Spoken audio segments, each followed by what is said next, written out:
Outside a church in Irbil, some of the thousands of Iraqi Christians fleeing the onslaught of the group known as the Islamic State, giving thanks to the U.S.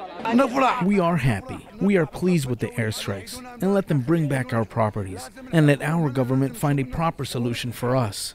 The first of the U.S. airstrikes hit early Friday, targeting an artillery position that had been firing on Kurdish forces protecting Irbil, a city where the U.S. has diplomats and military advisors.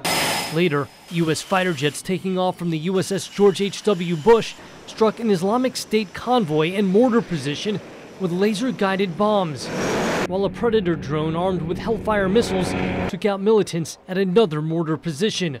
But how much more support Iraq gets may depend on progress with a new, inclusive Iraqi government.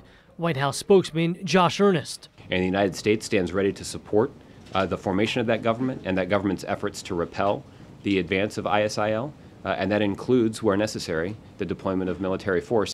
Even before the strikes, U.S. cargo planes delivered food and water to tens of thousands of Iraqi Yazidis, a minority group chased by Islamic State militants to Sinjar Mountain, where they face exposure, starvation, and death.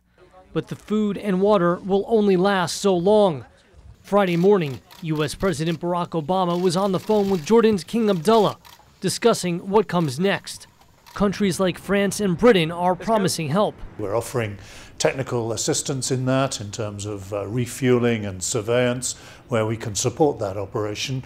And we're offering aid of our own, which we hope to drop over the next couple of days. In the meantime, Islamic State forces continue to advance, a potent enemy armed with weapons capable of taking down U.S. planes. Still, given the state of the Iraqi military, analysts like Jason Campbell say the use of more U.S. force is a certainty. As we saw in their poor performance a few months ago against ISIS, they are in a state of disarray right now. Back in Irbil, Khalid Jamal Alber with the Kurdish regional government is grateful Washington has stepped in. It's a very good thing to protect all of them, but this should have been done earlier. Now, many Iraqis are hoping what the U.S. is doing will be enough. Jeff Seldin, VOA News, the Pentagon.